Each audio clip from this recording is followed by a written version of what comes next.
Good morning friends. Today we are going to discuss sinus tachycardia. Tachycardia means when the heart rate is more than 100 beats per minute. Sinus tachycardia means it is arising from the sinus node. And sinus, how we recognize, I have been telling you again and again that the P waves are upright in left-sided and down-sided leads. That is, they are upright in 1 AVL, lead 2, lead 3, and they are inverted in AVR, which is the right shoulder lead, and they are biphasic in V1. So sinus tachycardia will be just like a normal sinus rhythm, but the heart rate will be more than 100. So it will be PQRST, PQRST, PQR. That means every P wave will be followed by a QRST, and the PR interval will reduce a little bit during the tachycardia. And PR interval may be normal or reduced. So PQRS, PQRS, PQRS, and the rate will be more than 100, and the maximum rate that it can go is up to 200. How much a normal person can have a maximum heart rate? That is a rough formula, 220 minus age. That means in young people, the sinus tachycardia can have really high heart rates like up to 180, 190 or so. But if a person of 50 years is presenting with a heart rate of 170, 180, then probably it is not sinus tachycardia. Okay? And in infants also, the normal heart rate is 120 to 130. This is a normal heart rate for infants. And by puberty, the heart rate will stabilize and will become like adult, that is between 60 to 90 or so. So that is about how it will look. Then how many types of sinus tachycardia are there? So generally sinus tachycardia is a very normal sinus tachycardia which is due to emotion or exercise. That means it is in response to emotion and exercise. Now why it is increasing during exercise and emotion is because the sinus node is under the influence of autonomic nervous system, that is sympathetic and vagal nervous system. In fact, a pacemaker which is superiorly placed will have more influence of the autonomic nervous system. And since sinus node is placed at the top in the right atrium, so it is maximally under the influence of autonomic nervous system. So that means sinus tachycardia is because of enhanced automaticity, and this is under the influence of autonomic nervous system. So during emotion, during exercise, during fear, suddenly our heart rate will increase because of the adrenergic drive. So that is a very normal physiological response. Okay. Secondly, sinus tachycardia which is abnormal. That means it is occurring during rest. Now, why should it be occurring during rest? If a person is suffering from some anxiety neurosis disorder, if a patient has thyrotoxicosis, if there is fever or there is some infection going in the body. So during fever, for every 1 degree rise of temperature, the heart rate will increase by 8 beats per minute. How much? 8 beats per minute. Now if there is some bleeding, like for example a patient has undergone some operation and patient is doing okay, and then after a few hours, suddenly you see that the heart rate is going up and up and up, and continuously going up without any pain or anything. Patient can develop pain at the site also. Then you must think of, is there any bleeding inside? So you should keep in mind. Then patient can have heart failure, can have myocarditis, and because of that there will be persistent sinus tachycardia. Then if there is some lack of oxygenation, such as in chronic obstructive airway disease, or you go to high altitude, then your heart rate may pick up because of the lack of oxygenation.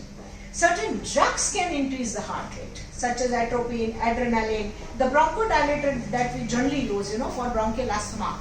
So bronchial asthma patients use drugs and they have fast heart rates, and they think why their heart rate is so fast. So it is actually drug induced. So these are the causes. So they are actually more of pathological causes for sinus tachycardia. Third category is an inappropriate sinus tachycardia. Inappropriate or idiopathic. That means the sinus tachycardia is perpetual in patients, but there is no reason. We don't find any reason for that. So such cases should be referred for EPS study, that means electrophysiological study, and surprisingly they may come out to be re-entrant sinus tachycardia or some abnormal kind of sinus tachycardia, and if the electrophysiologist ablates them, the tachycardia will go away. So you must be aware of the patient and the ECG completely. Why we need to treat sinus tachycardia? Because if the tachycardia has been persisting for long periods of time over the years, it can cause tachycardia induced cardiomyopathy, and the LV dysfunction can set in. Okay. Now it's such a physiological response that failure to increase the heart rate during exercise is also abnormal. That is suggestive of 6 sinus syndrome. So that is also an abnormality. Okay. Then any automatic tachycardia, supposing you have a patient of sinus tachycardia or any tachycardia for that matter, and we are confused now what kind of tachycardia is it. So if you do carotid sinus massage, that sinus tachycardia will slow down, and when you stop doing carotid sinus massage, the tachycardia will come back again. So all automatic tachycardias respond like that only. And automatic tachycardias have a slow onset and slow offset also. So if you ask patient how the tachycardia started, you can tap on the table also. You can ask, did it start like this? Or did it start like this? So patient will say it is slower in onset. Okay? And offset, the patient will always say it goes slowly away. Alright? Whereas in PSVT, the paroxysmal supraventricular tachycardia or nodal reentrant tachycardias, they will suddenly start. Patient will say, I was fine, and all of a sudden I had palpitation. And suddenly it will disappear. So patient will suddenly feel that something is gone away from the body, and patient is all right. So sinus tachycardia, slow onset, slow offset. If you do carotid sinus massage, it will slowly come down the heart rate, but it will bounce back again once the massage is stopped. Whereas in PSVT, it may terminate with carotid sinus massage or nothing will happen. And if you have atrial flutter and if you do carotid sinus massage, the heart rate will slow down, the RR interval will prolong. So the flutter wave will reveal themselves. The flutter will not terminate due to carotid sinus massage, but it will reveal itself. Now sometimes what happens, the QRS complex may not be normal. Okay, it may be broad. So that could be because of the underlying pathology such as left ventricular hypertrophy or bundle branch block pattern. Sometimes patient may not have anything, but during the tachycardia patient may develop bundle branch block, especially left bundle branch block. So what happens is during tachycardia, the effective refractory period of the right bundle and left bundle reduce, but that of the right bundle reduces much more as compared to left bundle. So in nutshell, the effective refractory period of the left bundle during tachycardia is more. So when there is sinus tachycardia, the refractory period of the left bundle is more, so it may develop, it does not have time to recover, so it may develop left bundle branch block. And when the heart rate settles, the left bundle branch block will vanish away. Alright, so that can happen. Then PR interval, as I said, is short in sinus tachycardia. So or it is at most normal. So if you happen to see a prolonged PR interval in sinus tachycardia, then either the patient has underlying first degree AV block, which is really long, or you think that it is probably an abnormal tachycardia, could be an atrial tachycardia or things like that. So, since always as I say, it's an ECG class, so I have to show you some ECGs, right? So let's see what we have here. So now you can see this is a tachycardia.